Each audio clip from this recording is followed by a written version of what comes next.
34-ാം സങ്കീർത്തനത്തിൻ്റെ 1-ാമത്തെ വാക്യം ഞാനിവിടെ വായിക്കാൻ ആഗ്രഹിക്കുന്നു. ബൈബിൾ കൊണ്ടുവന്ന എല്ലാവരും ബൈബിൾ തുറന്നുകൊണ്ട് ആ വാക്യം ശ്രദ്ധിച്ചാക്കണം. ഞാൻ യഹോവയെ എല്ലാ കാലത്തും വാഴ്ത്തും, അവൻ്റെ സ്തുതി എപ്പോഴും എൻ്റെ നാവിന്മേൽ ഇരിക്കും. ഒരിക്കൽ കൂടെ വചനം വായിക്കട്ടെ.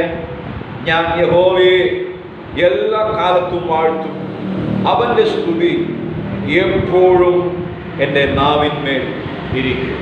ഈ വചനം അറിയാത്ത വിശ്വാസികൾ ആരും തന്നെ ഇല്ല എന്ന് ഞാൻ വിശ്വസിക്കുന്നു. കാരണം എല്ലാവർക്കും, വിശ്വാസികളായിരിക്കുന്ന ദൈവമക്കളായിരിക്കുന്ന കർത്താവിനെ സേവിക്കുന്ന എല്ലാവർക്കും വളരെ സുപരിചിതമായ ഒരു വേദഭാഗമാണ്. പലപ്പോഴും നമ്മുടെ പ്രാർത്ഥനയിലും ആരാധനയിലും നാം സ്ഥിരമായി ഉപയോഗിക്കുന്ന അല്ലെങ്കിൽ ഉരുവിടുന്ന ദൈവത്തിൻ്റെ വചനമാണ് ഇന്ന് വായിക്കാനായിട്ടിടയായി തീർന്നത്. ഞാൻ യഹോവയെ എല്ലാ കാലത്തും വാഴ്ത്തും, അവൻ്റെ സ്തുതി എപ്പോഴും എൻ്റെ നാവിന്മേൽ ഇരിക്കും. നമുക്കറിയാം, ഈ സങ്കീർത്തനം എഴുതിയത് ദാവീദാണ് എന്ന് നമുക്കെല്ലാവർക്കും വായിക്കുമ്പോൾ തന്നെ മനസ്സിലാക്കുവാനായിട്ട് കഴിയും. എങ്കിലും 1-2 കാര്യങ്ങൾ മാത്രം ഈ വാക്യത്തിൽ നിന്നും പെട്ടെന്ന് സൂചിപ്പിച്ച് ഞാൻ ഇരിക്കാനായിട്ട് ദൈവസന്നിധിയിൽ ആഗ്രഹിക്കുന്നു.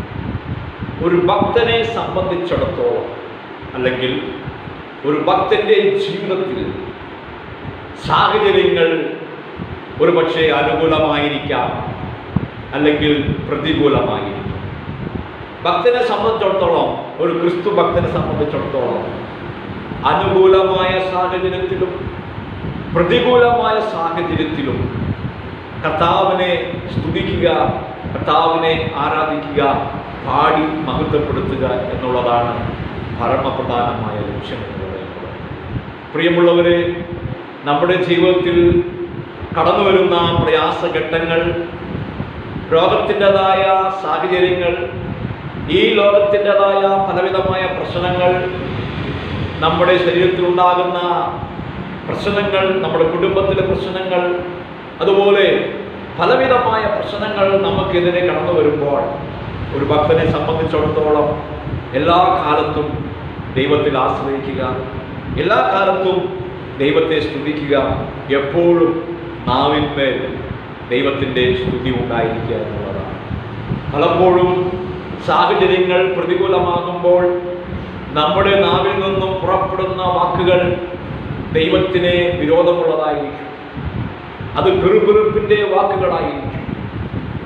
പ്രതികൂല സാഹചര്യങ്ങൾ കടന്നു വരുമ്പോൾ പലപ്പോഴും നാം ഉപയോഗിക്കുന്ന വാക്കുകൾ പിറുപിറുപ്പിൻ്റെയും ദൈവത്തിനെ എതിരായി സംസാരിക്കുന്ന വാക്കുകളായിരിക്കും. എന്നാൽ ഒരു ഭക്തനെ സംബന്ധിച്ചിടത്തോളം, ദൈവഭക്തനെ സംബന്ധിച്ചിടത്തോളം, അനുകൂലമോ പ്രതികൂലമോ കഷ്ടതയോ ശോധനയോ ഏത് സാഹചര്യങ്ങളിലൂടെ കടന്നുപോയാലും ഹല്ലേലൂയ, അവൻ്റെ ജീവിതത്തിൽ അവൻ എപ്പോഴും ദൈവത്തെ സ്തുതിക്കുകയും അവൻ്റെ നാവിന്മേൽ കർത്താവിൻ്റെ പാട്ട് ഉണ്ടായിരിക്കുകയും ആവശ്യമാണ് എന്ന് നമുക്ക് ഈ വാക്യത്തിലൂടെ വെളിപ്പെട്ടു വരുന്നത് കാണുവാനായിട്ട് കഴിയുന്നുണ്ട്. പ്രിയമുള്ളവരെ, നാം ഈ വേദപുസ്തകത്തെ ആഹ്വാനം വായിക്കുമ്പോൾ കർത്താവിനായി തിരഞ്ഞെടുക്കപ്പെട്ടവർ, വേർതിരിക്കപ്പെട്ടവർ, കർത്താവിൻ്റെ ദാസന്മാർ, കർത്താവിൻ്റെ ഭക്തന്മാർ, അവരുടെ ജീവിതത്തിലൂടെ നാം കടന്നു പോകുമ്പോൾ അവർ അനുഭവിച്ച സാഹചര്യങ്ങൾ, അവർക്ക് നേരിടേണ്ടി വന്ന പ്രശ്നങ്ങൾ, പ്രതികൂല സാഹചര്യങ്ങളിൽ അവർ കർത്താവിനെ പാടുകയും സ്തുതിക്കുകയും മഹത്വപ്പെടുത്തുകയും ചെയ്ത ചരിത്രങ്ങൾ ഈ വേദപുസ്തകത്തിൽ വളരെ വ്യക്തമായി എഴുതിയിട്ടുണ്ട്. ഹല്ലേലൂയ. അവർക്ക് ഒരു സാഹചര്യങ്ങൾ മാത്രമല്ല, പല സാഹചര്യങ്ങൾ കടന്നു വന്നു. അത് പ്രതികൂല സാഹചര്യവും അനുകൂല സാഹചര്യവും കടന്നു വന്നപ്പോൾ അതിൻ്റെ മധ്യത്തിൽ അവർ ദൈവത്തെ പാടുകയും സ്തുതിക്കുകയും ചെയ്യുവാനായിട്ട് ഇടയായിട്ടുണ്ട്. ഇവിടെ 34-ാം സങ്കീർത്തനത്തിൻ്റെ 1-ാമത്തെ വാക്യത്തിൽ ഞാൻ യഹോവയെ എല്ലാ കാലത്തും വാഴ്ത്തും, അവൻ്റെ സ്തുതി എപ്പോഴും എൻ്റെ നാവിന്മേൽ ഇരിക്കും എന്ന് നമുക്ക് വായിക്കാനായിട്ട് ഇടയായിട്ടുണ്ട്. ഈ വാക്യത്തിൻ്റെ പശ്ചാത്തലം, ചരിത്രം നാം മനസ്സിലാക്കിയെങ്കിലേ ഈ വാക്യത്തിൻ്റെ പ്രാധാന്യത അല്ലെങ്കിൽ ഈ വാക്യത്തിൻ്റെ ആഴം നമുക്ക് മനസ്സിലാക്കുവാൻ കഴിയുകയുള്ളൂ. സ്തോത്രം. ഇതിന് ഒരു പശ്ചാത്തലമുണ്ട്, ഇതിനൊരു ചരിത്രമുണ്ട്. ആ ചരിത്രം മനസ്സിലാക്കിയെങ്കിലേ നമുക്ക് ഈ വാക്യം അതിൻ്റെ അർത്ഥം മനസ്സിലാക്കുവാനായിട്ട് കഴിയും. ദാവീദിന്റെ സങ്കീർത്തനമാണ്. അതിൻ്റെ തലക്കെട്ടിൽ നാം ഇങ്ങനെ വായിക്കുന്നു, ഹെഡിങ്ങിൽ ഇങ്ങനെ വായിക്കുന്നു, ദാവീദ് അബീമേലെക്കിന്റെ മുൻപിൽ വെച്ച് ബുദ്ധിഭ്രമം നടിക്കുകയും അവിടെ നിന്ന് അവനെ ആട്ടിക്കളയുകയും ചെയ്തിട്ട് അവൻ പോകുമ്പോൾ പാടിയ ഒരു സങ്കീർത്തനം എന്ന് നമുക്ക് കാണുവാനായിട്ട് കഴിയുന്നുണ്ട്. അബീമേലെക്ക് എന്ന് പറയുന്ന രാജാവ്, സത്യത്തിൽ അബീമേലെക്ക് എന്ന് പറയുന്നത് അവന്റെ സ്ഥാനപ്പേരാണ്. ഇതിന്റെ പശ്ചാത്തലം കിടക്കുന്നത് 1 ശമൂവേലിന്റെ പുസ്തകം 21-ാം അധ്യായത്തിന്റെ അവസാന ഭാഗങ്ങളിലേക്ക് വരുമ്പോൾ ഇതിന്റെ ചരിത്രം അവിടെ നമുക്ക് കാണുവാനായിട്ട് കഴിയുന്നുണ്ട്. ഞാൻ അതിലേക്ക് നിങ്ങളെ കൊണ്ടുപോകാം. അതിന് മുൻപ് 1-2 കാര്യങ്ങൾ ഞാൻ ഓർപ്പിക്കട്ടെ. ആട്ടിക്കളഞ്ഞപ്പോൾ ഈ അബീമേലെക്ക് എന്ന് പറയുന്ന രാജാവിന്റെ മുൻപിൽ നിന്നും ദാവീദിനെ ആട്ടിക്കളഞ്ഞപ്പോൾ, അവൻ ആട്ടിക്കളഞ്ഞ് അവിടെ നിന്നും പോകുമ്പോൾ പാടിയ ഒരു പാട്ടാണ് 34-ാം സങ്കീർത്തനം എന്ന് നമുക്ക് കാണുവാനായിട്ട് കഴിയുന്നത്. 1 ശമൂവേലിന്റെ പുസ്തകം 21-ാം അധ്യായത്തിന്റെ അവസാന ഭാഗങ്ങളിലേക്ക് കടന്നു വരുമ്പോൾ അവിടെ നമുക്ക് കാണുവാനായിട്ട് കഴിയുന്നുണ്ട്. ആഗീശ് രാജാവ്, അബീമേലെക്ക് എന്ന് പറയുന്ന സ്ഥാനപ്പേരാണ്. സത്യത്തിൽ ആഗീശ് രാജാവിന്റെ അടുക്കിലേക്കാണ് ദാവീദിനെ കൊണ്ടുചെന്നത്. നമുക്കറിയാം, അതിന്റെ പശ്ചാത്തലം വായിക്കുമ്പോൾ ശൗൽ 1000 കൊന്നു, ദാവീദ് 10,000 കൊന്നു എന്നുള്ള പാട്ട് ഇസ്രായേൽ രാജ്യം മുഴുവനും പ്രസിദ്ധമായി തീർന്നു. Price the Lord. ദാവീദ് ഗോലിയാത്തെ കൊന്നപ്പോൾ അവിടെയുള്ള ഇസ്രായേൽ കന്യകമാർ അവർ പാടി, ശൗൽ 1000 കൊന്നു, ദാവീദോ 10,000 കൊന്നു. ഈ പാട്ട് അവിടെ വളരെ പ്രസിദ്ധമായി. അങ്ങനെ ഇരിക്കുമ്പോൾ ശൗലിനെ പേടിച്ച് ദാവീദ് സ്ഥലങ്ങൾ മാറി മാറി ഓടുകയാണ്. താൻ ശൗലിനെ പേടിച്ചുകൊണ്ട് അഭിഷേകം പ്രാപിച്ച ദാവീദ് തനിക്കൊരു സ്ഥലം അല്ലെങ്കിൽ തനിക്കൊരു അഭയസ്ഥാനം ലഭിക്കാതെ അവൻ ഓടിക്കൊണ്ടിരിക്കുന്ന സമയത്ത് ആഗീശ് രാജാവിന്റെ ഭൃത്യന്മാർ അവനെ കാണുകയും ഈ പാട്ട് അവൻ ഓർക്കുകയും, ഇതോ ശൗൽ 1000 കൊന്നു, ദാവീദ് 10,000 കൊന്നു, അവനല്ലയോ ഇവൻ എന്ന് പറഞ്ഞ് ആ ദാവീദിനെ ആഗീശ് രാജാവിന്റെ അടുക്കിലേക്ക് പിടിച്ചുകൊണ്ടുവരികയാണ്. പിടിച്ചുകൊണ്ടുവന്നപ്പോൾ ദാവീദ് അവിടെ ബുദ്ധിഭ്രമം നടിക്കുകയും തൻ്റെ കാടിയിലൂടെ ഒഴുകിക്കൊണ്ട് ഒരു വാതിലിന്മേൽ എഴുതിക്കൊണ്ട് താൻ അവിടെ ഒരു ഭ്രാന്തനെ പോലെ അഭിനയിക്കുകയും അവിടെ നിന്നും ഈ ആഗീശ് രാജാവ് തൻ്റെ ഭൃത്യന്മാരോട് പറയുകയാണ്, ഇവനെ ഇവിടേക്ക് കൊണ്ടുവന്നത് എന്തിനെ? ഇവിടെ ഇഷ്ടംപോലെ ഭ്രാന്തന്മാരുള്ളപ്പോൾ എന്തിന് വേറൊരു ഭ്രാന്തൻ എന്ന് പറഞ്ഞ് ഹല്ലേലൂയ ദാവീദിനെ അവിടെ നിന്നും ഓടിച്ചു കളയുകയാണ്. ഹല്ലേലൂയ. അവിടെ നിന്നും ആട്ടിക്കളയുകയാണ്. Praise the Lord. ആട്ടിപ്പായിക്കുകയാണ്. പ്രിയമുള്ളവരെ, അഭിഷേകം പ്രാപിച്ച ദാവീദ്, ഹല്ലേലൂയ, രാജാവായിട്ടാണ് ദൈവം അവനെ അഭിഷേകം ചെയ്തത്. രാജാവായിട്ട് എന്ന് പറഞ്ഞാൽ ഇസ്രായേലിന്റെ രാജാവായി അഭിഷേകം ചെയ്ത ദാവീദിന്റെ ഇപ്പോഴത്തെ അവസ്ഥ ആഗീശ് രാജാവിന്റെ മുമ്പിൽ നിന്നും ആട്ടി ഓടിക്കുന്ന സാഹചര്യത്തിലേക്ക് അവൻ എത്തപ്പെട്ടു. എന്നാൽ അവിടെ നമുക്ക് കാണുവാൻ കഴിയുന്ന ഒരു കാര്യം, ഒരു ഭക്തനെ സംബന്ധിച്ചിടത്തോളം അവനെ ആട്ടിക്കളഞ്ഞപ്പോൾ സകലവും തനിക്ക് നഷ്ടപ്പെട്ടു. ഇപ്പോൾ കുടുംബമില്ല, കുടുംബക്കാരില്ല, ഭാര്യയില്ല, മക്കളില്ല, മറ്റു ആരുമില്ല. തനിച്ച് ഏകനായി ഹല്ലേലൂയ ആഗീശ് രാജാവിന്റെ കൊട്ടാരത്തിൽ നിന്നും ആട്ടി അവനെ ഓടിച്ചു കളയുമ്പോൾ താൻ പാടുന്ന ഒരു പാട്ടാണ്, ഞാൻ യഹോവയെ എല്ലാ കാലത്തും വാഴ്ത്തും, അവന്റെ സ്തുതി എപ്പോഴും എൻ്റെ നാവിന്മേലിരിക്കും. എന്താണ് പ്രിയമുള്ളവരെ ഇതിൽ നിന്ന് നമുക്ക് മനസ്സിലാക്കുവാനായിട്ട് കഴിയുന്നത്? എല്ലാം നഷ്ടപ്പെട്ടു പോയി, എല്ലാം തന്നെ വിട്ട് നീങ്ങിപ്പോയി. ഹല്ലേലൂയ.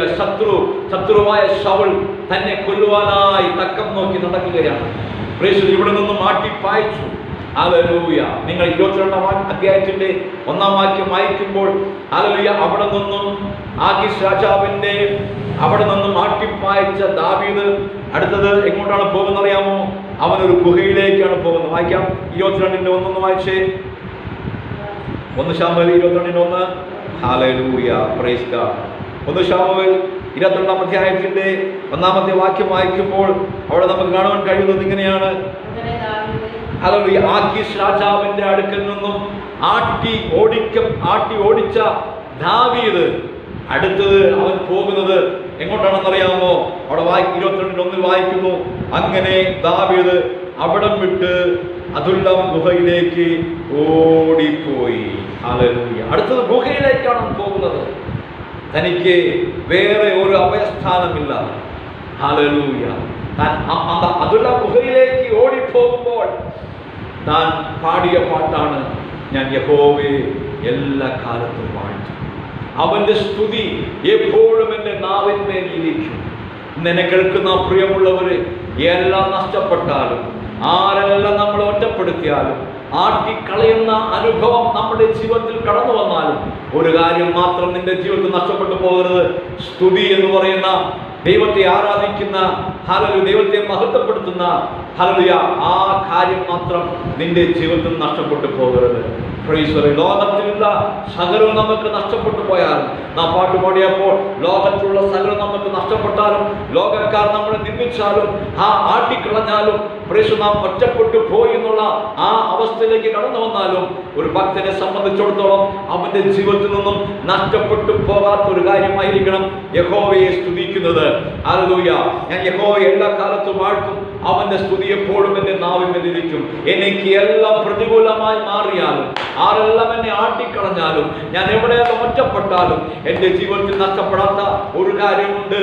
അത് വേറെ ഒന്നുമല്ല, ഞാൻ യഹോവയെ എല്ലാ കാലത്തും വാഴ്ത്തും, അവന്റെ സ്തുതി എപ്പോഴും എൻ്റെ നാവിന്മേലിരിക്കും. ഇതാണ് ഒരു ദൈവഭക്തനെ ഈ ഭൂമിയിൽ നിലനിർത്തുന്ന സംഗതി എന്ന് പറയുന്നത്. അത് ദൈവത്തെ ആരാധിക്കുന്ന അവസ്ഥ, ദൈവത്തെ മഹത്വപ്പെടുത്തുന്ന അവസ്ഥ, ദൈവത്തെ സ്തുതിക്കുന്ന അവസ്ഥ, അത് ഒരിക്കലും നമ്മുടെ ജീവിതത്തിൽ നിന്നും നഷ്ടപ്പെട്ടു പോകുവാൻ നാം ഇടവരുത്തരുത്. നമ്മുടെ കരങ്ങളുയർത്തി കർത്താവിനെ മഹത്വപ്പെടുത്താം. ഹല്ലേലൂയ. ജീവിതത്തിൽ എന്തെല്ലാം നഷ്ടപ്പെട്ടാലും അടുത്തത് അവൻ അദുല്ലാം ഗുഹയിലേക്ക് ഓടിപ്പോവുകയാകില്ല. അഭയസ്ഥാനമില്ല, എല്ലാവരും തന്നെ ഒറ്റപ്പെടുത്തി, കുടുംബമില്ല, ഭൃത്യന്മാരില്ല, തന്റെ സ്നേഹിതന്മാരില്ല. താൻ പ്രേക്ഷിതോ അഭയസ്ഥാനത്തിന് വേണ്ടി ഓടുകയാണ്. ആഖീശ് രാജാവ് അവിടെ നിന്ന് ആട്ടിക്കളഞ്ഞു.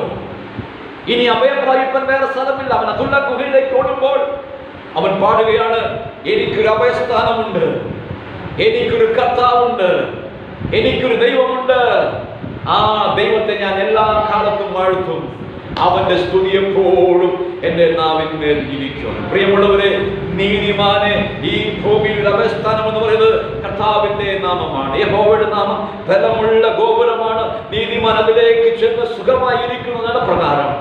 ദാവീദ് പറയുകയാണ്, ഞാൻ എല്ലാ കാലത്തും യഹോവയെ വാഴ്ത്തും, അവന്റെ സ്തുതി എപ്പോഴും എൻ്റെ നാവിന്മേൽ ഇരിക്കും. കഷ്ടതയുടെ മധ്യത്തിലും, രോഗത്തിന്റെ മധ്യത്തിലും, ഏത് സാഹചര്യത്തിലും, അത് പ്രതികൂലമായിക്കോട്ടെ അനുകൂലമായിക്കൊള്ളട്ടെ, ഏത് സാഹചര്യമായിക്കൊള്ളട്ടെ, ആട്ടിക്കളയുന്ന അവസ്ഥയായിക്കൊള്ളട്ടെ, എല്ലാം നഷ്ടപ്പെട്ടാലും നിന്റെ ജീവിതത്തിൽ സ്തുതി നഷ്ടപ്പെടരുത്. നിന്റെ ജീവിതത്തിൽ ദൈവത്തെ ആരാധിക്കുന്ന ആ അവസ്ഥ നഷ്ടപ്പെട്ടു പോകരുത്. ഏതു സമയത്തും ദൈവത്തെ ആരാധിപ്പാൻ ഹല്ലേലൂയ കഴിയുന്ന അവസ്ഥയിലേക്ക് ഭക്തൻ മാറേണ്ടിയിരിക്കുന്നു. ഈ വാക്യം വിളിച്ചു പറയുന്ന സത്യം എന്താണെന്നറിയാമോ? എന്നെ ആട്ടിക്കളഞ്ഞാലും, ഞാൻ ഒറ്റപ്പെട്ടു പോയാലും, ഞാൻ ഗുഹയിലേക്ക് അഭയം പ്രാപിച്ചാലും, ഞാൻ മറക്കാത്തൊരു കാര്യമുണ്ട്, എപ്പോഴും ഞാൻ എൻ്റെ ദൈവത്തെ സ്തുതിക്കും. അവന്റെ സ്തുതി എപ്പോഴും എൻ്റെ നാവിലുണ്ട്. എല്ലാ കാലത്തും ഞാൻ യഹോവയെ വാഴ്ത്തും. ഇതാണ് ഭക്തന് പറയാനുള്ള ഒരു കാര്യം. ഇന്നെന്നെ കേൾക്കുന്ന വാത്സല്യ പ്രിയപ്പെട്ടവരെ, ഞാൻ വിളിച്ചു പറയട്ടെ, നിങ്ങളുടെ ജീവിതത്തിൽ എന്തൊക്കെ നഷ്ടപ്പെട്ടാലും സ്തുതി നഷ്ടപ്പെടരുത്, ആരാധന നഷ്ടപ്പെടരുത്, ദൈവത്തോടുള്ള നിന്റെ പ്രതിബദ്ധത നഷ്ടപ്പെടരുത്, ദൈവമായുള്ള കൂട്ടായ്മ നഷ്ടപ്പെടരുത്. ഹല്ലേലൂയ. അത് നിന്നെ അടുത്ത സ്റ്റേജിലേക്ക് കൊണ്ടുപോകും. ഇപ്പോഴത്തെ സാഹചര്യം നോക്കണ്ട, ഇപ്പോഴത്തെ അവസ്ഥ നീ നോക്കണ്ട. ഇപ്പോൾ ഹല്ലേലൂയ നിനക്ക് അഭയമില്ല, നീ ഓടുകയാണ്. അതുള്ള ഗുഹയിലേക്ക് നിന്റെ അഭയത്തിന് വേണ്ടി ഓടുകയാണ്. അത് രാജാവ് നിന്നെ ആട്ടിപ്പായിക്കുകയാണ്. നീ കാണപ്പെടണ്ട. നീ ദൈവത്തെ സ്തുതിച്ചുകൊണ്ട്, ദൈവത്തെ മഹത്വപ്പെടുത്തിക്കൊണ്ട് മുൻപോട്ട് പോകുന്നുവെങ്കിൽ കർത്താവ് നിനക്ക് ഒരു അഭയസ്ഥാനം ഒരുക്കി തരും. കർത്താവ് നിനക്കൊരു നല്ല അവസ്ഥ നിനക്ക് ഒരുക്കി തരും. ഹല്ലേലൂയ. Price the Lord. നമുക്കറിയാം, പൗലോസും സീലാസും ഫിലിപ്പിയ പട്ടണത്തിൽ കടന്നു വന്നു ദൈവത്തിന്റെ വേല ചെയ്യുവാനായി. അവിടെ കടന്നു വന്നപ്പോൾ അവർക്ക് ലഭിച്ച അവസ്ഥ നമുക്ക് വായിക്കുമ്പോൾ നമുക്ക് അറിയാനായിട്ട് കഴിയും. അല്ല, വെളിച്ചപ്പാടത്തി എന്ന് പറയുന്ന ആ സ്ത്രീയെ ശാസിച്ചതുകൊണ്ട് അവർക്ക് ലഭിച്ച ശിക്ഷ, അവർ ജയിലിൽ കിടന്നുകൊണ്ട് പൗലോസും ശീലാസും ആ കഷ്ടതയുടെ അനുഭവത്തിലൂടെ ഹല്ലേലൂയ കൈകളും കാലുകളും കെട്ടപ്പെട്ടവരായി, ചങ്ങല കൊണ്ട് കെട്ടപ്പെട്ടവരായി, ആ ജയിലിന്റെ ആ ഇരുട്ടറയിൽ അവർ ഒരു കാര്യം മറന്നില്ല, ദൈവത്തെ ആരാധിക്കുവാനായി. അവർ ദൈവത്തെ സ്തുതിക്കുവാൻ തുടങ്ങി, പാടുവാൻ തുടങ്ങി, ആരാധിപ്പാൻ തുടങ്ങി. അവരുടെ സ്ഥിതിക്ക് മാറ്റം സംഭവിക്കുവാനായിട്ടിടയായിരുന്നു. ഹല്ലേലൂയ. പ്രിയമുള്ളവരെ, ഞാൻ ലഘുവായ സന്ദേശമാണ് നിങ്ങൾക്ക് നൽകിക്കാൻ ആഗ്രഹിക്കുന്നത്. ഇന്നെന്നെ കേൾക്കുന്ന പ്രിയമുള്ളവരെ, നിങ്ങളുടെ ജീവിതത്തിൽ കഷ്ടതയോ നഷ്ടമോ ശോധനയോ പ്രയാസമോ ദുഃഖമോ രോഗമോ ഏതും കടന്നു വരട്ടെ, ദൈവത്തെ ആരാധിക്കുന്ന കാര്യത്തിൽ നിങ്ങൾ മറന്നു പോകരുത്. നിങ്ങളുടെ ഏത് സാഹചര്യത്തിലും നിങ്ങളുടെ ഏത് മേഖലകളിലും നിങ്ങൾ കടന്നുപോയാലും ദൈവത്തെ സ്തുതിക്കുവാൻ മറന്നു പോകരുത്. അപ്പോസ്തലന്മാർ ആ കാരാഗൃഹത്തിൽ ദൈവത്തെ പാടി സ്തുതിച്ചു, ദൈവത്തെ പാടി ആരാധിച്ചു. ചങ്ങലകൾ അഴിവാൻ തുടങ്ങി, കെട്ടുകൾ പൊട്ടുവാൻ തുടങ്ങി, ജയിലിന്റെ അടിസ്ഥാനം കുലുങ്ങാൻ തുടങ്ങി. ആമേൻ, ഹല്ലേലൂയ. അവിടെയുള്ള ആ മറ്റ് അവരുടെ കൂടെ ഉണ്ടായിരുന്ന അവർക്കും ദൈവം വിടുതൽ കൊടുക്കുവാൻ തുടങ്ങി. അവരുടെ കെട്ടുകളും അഴിഞ്ഞു. അവിടെ വലിയ ദൈവപ്രവൃത്തി കാണുവാനായിട്ടിടയായി തീർന്നു. ആമേൻ, ഹല്ലേലൂയ. അവിടെ ഉണ്ടായിരുന്ന ജയിലിന്റെ ആ ജയിൽ സൂക്ഷിപ്പുകാരൻ, ഹല്ലേലൂയ, ജയിലിന്റെ സൂക്ഷിപ്പുകാരനായ മനുഷ്യൻ ദൈവത്തെ അറിയുവാനായിട്ടിടയായി തീർന്നു. എന്നെ കേൾക്കുന്ന പ്രിയമുള്ളവർ, ദാവീദിന്റെ ജീവിതത്തിലൂടെ നാം കടന്നു പോകുമ്പോൾ ഒരു കാര്യം മനസ്സിലാകുന്നവൻ, ആട്ടിക്കളഞ്ഞ സാഹചര്യത്തിലും ആഖീശ് രാജാവിന്റെ മുമ്പിൽ നിന്നും ആട്ടിക്കളഞ്ഞു ഒരു പേപ്പട്ടിയെ പോലെ അവൻ ഓടുകയാണ്. ആശ്രയമില്ല, അഭയസ്ഥാനമില്ല, ആരും കൂടെയില്ല. പക്ഷേ അവനൊരു വിശ്വാസമുണ്ട്, അവനൊരു ധൈര്യമുണ്ട്. ഞാൻ ഏത് സാഹചര്യത്തിലൂടെ കടന്നുപോയാലും പ്രൈസ് ദി ലോർഡ്, ഞാൻ യഹോവയെ എല്ലാ കാലത്തും വാഴ്ത്തും. ഞാൻ യഹോവയെ എല്ലാ കാലത്തും വാഴ്ത്തും. അവന്റെ സ്തുതി എപ്പോഴും എൻ്റെ നാവിന്മേൽ ഇരിക്കും. ഈ എത്ര പേർക്ക് അങ്ങനെ പാടുവാനായിട്ട് കഴിയും?